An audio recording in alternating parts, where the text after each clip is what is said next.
Tonight, the crushing of Kevin Rudd. I bear no grudges. I bear no one any malice. And if I've done wrong to anyone in what I've said or in what I've done, to them I apologise.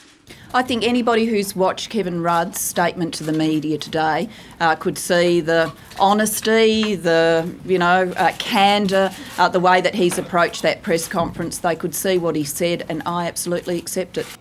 But one of the architects of Mr Rudd's assassination 20 months ago falls on his sword. Everyone has a responsibility to get the party on track, all of us. But I think I'm uniquely placed, given my own history, to help do that.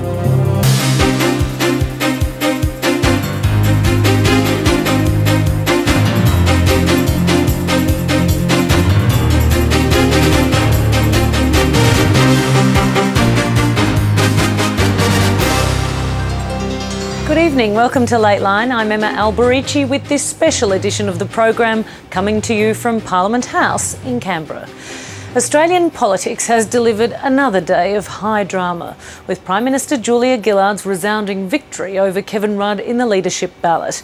Ms Gillard declared the political drama now over, but no sooner had she spoken than Labor's right-wing power broker Senator Mark Habib made the shock announcement that he was resigning. Julia Gillard's win over Kevin Rudd was a convincing 71 to 31 votes. Our guests tonight include the acting Foreign Minister Craig Emerson and leading businessman Paul Espie. Our guest tweeter is Richard Dennis from the Australia Institute. You can join the conversation at #LateLine. And later, other performers, the Oscars. But we begin our coverage of the day's events in Canberra with political correspondent Tom Eagleton. Prime Minister's victory was never in doubt, but the vilification of her challenger continued right up until this morning's spill. I think that she's been like the Pakistani cricket captain. She's had people who are not playing the team in the last few years. Mr Rudd gathered his small posse of supporters before the vote. Morning everybody, how are you? The Prime Minister felt no need for such a display. Good morning.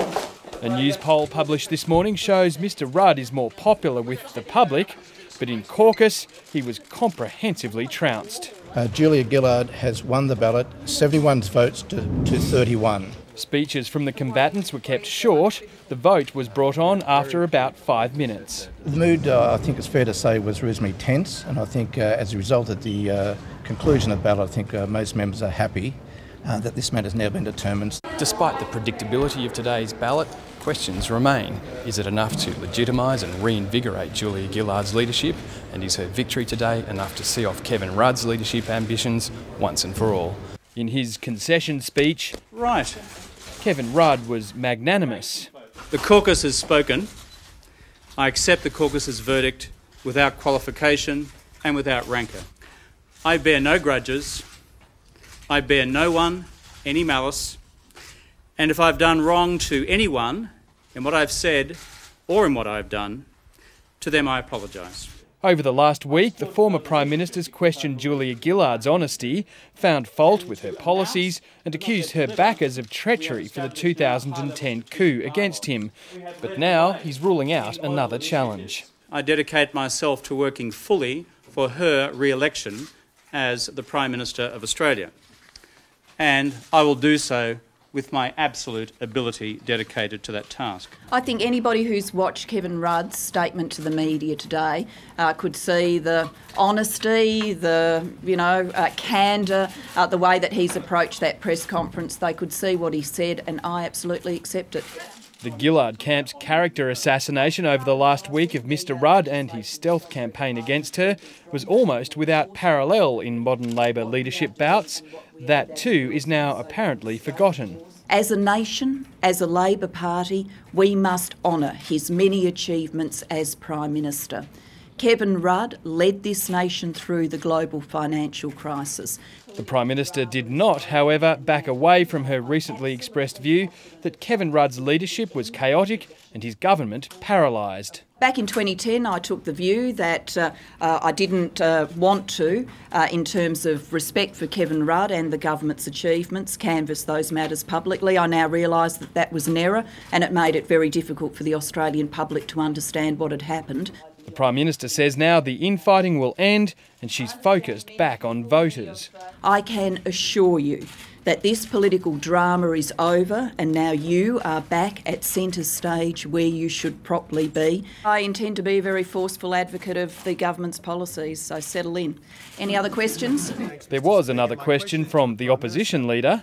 Given that 1/3 of her parliamentary colleagues and a quarter of her cabinet colleagues have expressed their lack of confidence in her today, how can she claim to have a mandate to continue as Prime Minister? Having survived his leadership issues by one vote. It's no wonder the Leader of the Opposition got some new suits after he became Leader of the Opposition. The rest of them were covered with blood, Mr Speaker. Well, how can the Prime Minister claim to have the confidence of this House when 31 members of the caucus voted for someone whom the member for Bendigo last week called a psychopath, Mr Speaker? I anticipate today that in question time the Leader of the Opposition will be focused on the Labor Party. Well, I can assure him of this. We are focused on the nation's future. But Tony Abbott predicted today's Labor leadership spill weeks ahead, and he for one isn't swayed by Mr Rudd's assurances. Don't think that the faceless men are going to go away. Oh no. Oh no, we know what the faceless men are doing. But one... anyone who thinks that I'm a faceless man... is going. Mark Arbib helped engineer Mr Rudd's coup against Kim Beazley as opposition leader, then turned his back on him to support Julia Gillard. I'm sure, given my past as someone involved in every dispute in the party for the last 10 years, I'm sure there's plenty who'd like to see me out of the party. It's part of life. This is politics. Now he's quitting the Senate and a parliamentary career that seems set to take him into the Cabinet. He says he's doing so to help the party heal the wounds of the last week. Everyone has a responsibility to get the party on track, all of us. But I think I'm uniquely placed, given my own history, to help do that. There's little doubt of the ALP's need for healing, but another stumble in the weeks and months ahead could reopen whatever wounds are closed by today's show of unity. Tom Iggulden, LateLine. And a short time ago, I was joined here at Parliament House by the Acting Foreign Minister and Minister for Trade, Craig Emerson. Craig Emerson, thank you very much for being with us. That's a pleasure. Now, Julia Gillard says this is the end of it.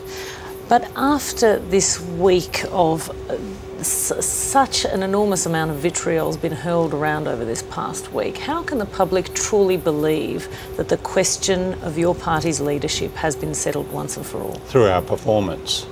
If we demonstrate to the Australian people that we have returned to doing what we do best, and that's making decisions on their behalf to build a stronger economy, to create a fairer country, then just like Labor, the Australian public will put this behind them. If hypothetically we're in the situation where there was still argumentation, destabilisation, well, of course the Australian public will come to a judgment that we haven't put it behind us. So it's up to us, and the Australian public will know. Do you have faith that it will be behind you and I do. that there won't be any rumblings? And I suppose it's true in all political parties, but it's certainly true in the Labor Party, whether it's at the local branch level or state conferences, national conferences. We do know how to turn on a blue. That is true. That is true. No question there. Often very colourful and very tough things are said.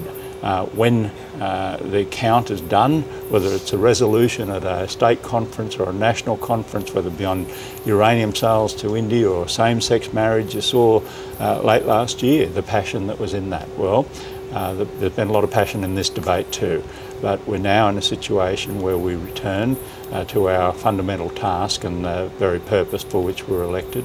We will do that. And what I think it now allows us to do is to more effectively explain the benefits of the various policies that we are implementing, some of which are unpopular in the short term, most particularly putting a price on carbon. Now, Kevin Rudd has promised to now put his support behind Julia Gillard from the backbench. Yes. But quite tellingly, he also mentioned that he'd be fighting in her corner in the event that anyone else were to challenge her. Doesn't that indicate that Mr Rudd does think the question of the Labor leadership isn't necessarily No, not settled. really. I think what Kevin was really saying, I'm not just going to be passively sitting on the backbench with no view about this. We've had a ballot, and this is the way these issues are determined. But he reopened the wound, didn't he? Well, He I don't said, think so, no. if in the event someone else might pop their head up. I don't think so. I think what he was doing was saying, I'm not just indicating a passivity. What I'm saying is that I am now side by side with Julia Gillard. Now, I know that's not easy. It's not easy for Kevin to say that, but I think that was the motivation to say, right, we've had the ballot that wasn't held in the middle of 2010 with the change of leadership, which probably from the party's point of view would have been a better thing that we had the ballot then. We've effectively had two ballots, one that was opened up but in the end not contested by Kevin, then the second ballot which was opened up and contested by Kevin, and the caucus has delivered its decision, and it's a very clear decision. I think the clearest decision in Australian national political history. Julia Gillard savaged Kevin Rudd's leadership this last week, calling it dysfunctional, chaotic. Now she says his legacy should be honoured. What's the public to make of that? Well, he did do some really good things. There's no doubt about that. You know, we were one of the very few advanced countries to get through the deepest global recession since the Great Depression. The apology to Aboriginal people, even our position in the G20, which has now become the primary global decision-making body. Kevin did all of those things, but there were problems, and Julia has said, in retrospect, she regrets when she became leader not setting those out, but that would have been hurtful, and it's true that the Australian people have probably pondered and wondered what the basis was of the change of leadership in June 2010. What's happened here, in a way that I wouldn't describe as elegant, is an exposition of the reasons for that, and now the ballot. So that really does conclude an unfinished process there. And we have seen a period of destabilisation, which has meant that whenever I get up in the morning to do some radio, usually on ABC radio, or some television, usually on ABC television, I know that I would have to deal with leadership questions because there'd be a story in one of the newspapers. That hasn't assisted us. What it has actually done is crowded out our capacity to explain why we've made some unpopular decisions and what the ultimate benefits of those decisions will be for the Australian community. But when 1 minute the Prime Minister is saying that Kevin Rudd was essentially a terrible leader, and then in the next breath saying we should honour his legacy, it does become a matter of trust, doesn't it? No, I don't think so, and the reason I say it is Kevin was not faultless in his style, in the way that he managed people and managed the government, the processes of government. I'm not going to revisit all that, it's done. But notwithstanding that, Kevin delivered to Australia on behalf of his government, a Labor government, some very important reforms and some really unfinished business in the form of the apology to Indigenous Australians. Now, Kevin Rudd is a man who's independently wealthy. He's not in Parliament for the money, it's fair to say. Now, after 4 years as either Prime Minister or Foreign Minister, do you really expect that he's going to be content and intellectually stimulated sitting on the backbench? Well, I can give you some first-hand experience of this. I was exiled to the backbench for 2 years. I wrote a book, I did a lot of thinking, I did a lot of opinion pieces, I hope. I contributed to Labor policy thinking and ultimately Labor policy development. And in fact, it's not really a plug for the book, but many of those ideas... But you hadn't previously been the Prime Minister. No, that's true, and I'm not saying they're strictly comparable. But your question was, can you get satisfaction out of contributing to Labor ideas? Yes, you can, especially in the 21st century, where the progressive side of politics is still defining itself in that post-Cold War era. You know, you might, but we're talking about a different human being who we all know